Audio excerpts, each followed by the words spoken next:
कि बहन को अगर 1000-2000 रुपए की जरूरत पड़ जाए तो हाथ फैलाने पड़ते थे और कई बार पैसा नहीं मिलते थे तो मन उदास हो जाता था। बेटा बेटी को कपड़े दिलाना हो, आइसक्रीम खिलाना हो, किताब दिलाना हो, मायके जाना हो, कई बार पैसे का इंतजाम नहीं होता था। तो मैंने अपनी बहनों का उदास चेहरा देखा था और उनकी आंखों में आंसू भी देखे थे। मेरे मन में एक विचार आया, समय कम इसलिए पुरानी योजनाओं की बात नहीं करूंगा, लाडली लक्ष्मी और रिजर्वेशन बाकी सब, लेकिन मेरी बहनों, मैंने लाडली बहनें क्यों बनाई?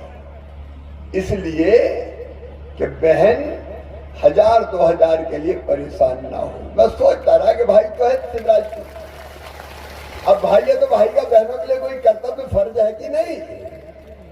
मुझे लगा कि बहनों को कुछ देना चाहिए।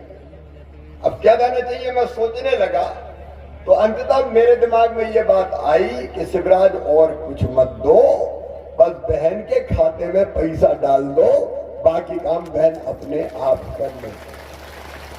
इस हमने मुख्यमंत्री लाडली बहना योजना बनाई और मेरी बहनों 10 तारीख मैंने तय की कि हर 10 तारीख को पैसा खाते में आएगा, जैसे सरकारी कर्मचारी की तनख्वाह आती है।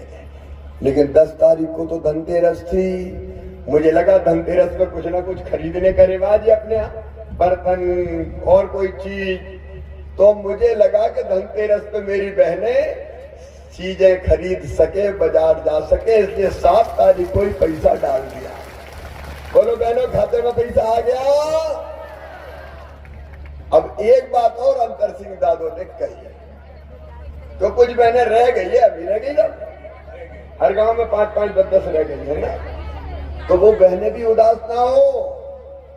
इस बार सरकार बनने के बाद तुम्हारा भैया पोर्टल खोल के उनके नाम भी जोड़ देगा।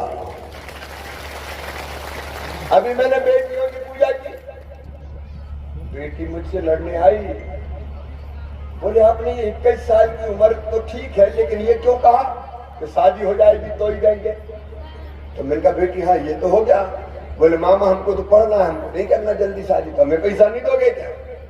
तो सुनो मेरी बेटियों, अब 21 साल से ज्यादा उम्र की जितनी बेटियां हैं, शादी नहीं भी हुई होगी तो उनके खाते में पैसा डालेंगे, उनका नाम भी जोड़ेंगे। बेटियां तो मेरे लिए देवियां हैं। अभी मैंने पैर छुए, मैं तो बहनों के भी पैर धोता हूं। क्यों? इसलिए कि स्त्री जाति का आदर करना चाहिए। हमारे यहाँ तो बहन और बेटियों को देवियां माना गया है, देवियां। तो मेरे लिए तो सब देवी स्वरूप है। उनके लिए कुछ करता हूं तो मुझे लगता है रानी काजल माता की मैंने पूजा कर ली हो, जैसे मुझे यही लगता है। और इसलिए मैं उनका सम्मान करता हूं। और ये पैसा भी मेरी बहनों, आप बताओ मेरी बहनों, लाडली बहना योजना के बाद जिंदगी में खुशी आई कि नहीं आई? आज बहनों बोल के बताओ, आई कि नहीं आई? अब मैंने कई जगह पूछा क्या खुशी आई, कई बहनों ने छोटे छोटे काम शुरू कर दिए। कोई ने पुरानी सिलाई मशीन लेके सिलाई का काम कर दिया, कोई ने चाय का ठेला लगा लिया, कोई ने फल का ठेला लगा लिया। एक बोली मामा मैंने तो फालतू खर्चा नहीं किया, भोजनालय छोटा सा खोल दिया। अलग अलग कई काम कर रहे हैं। लेकिन कई बहनों ने मुझे जो कॉमन बात बताई कि भैया सबसे बड़ा फायदा तो ये हुआ है कि हमारे घर में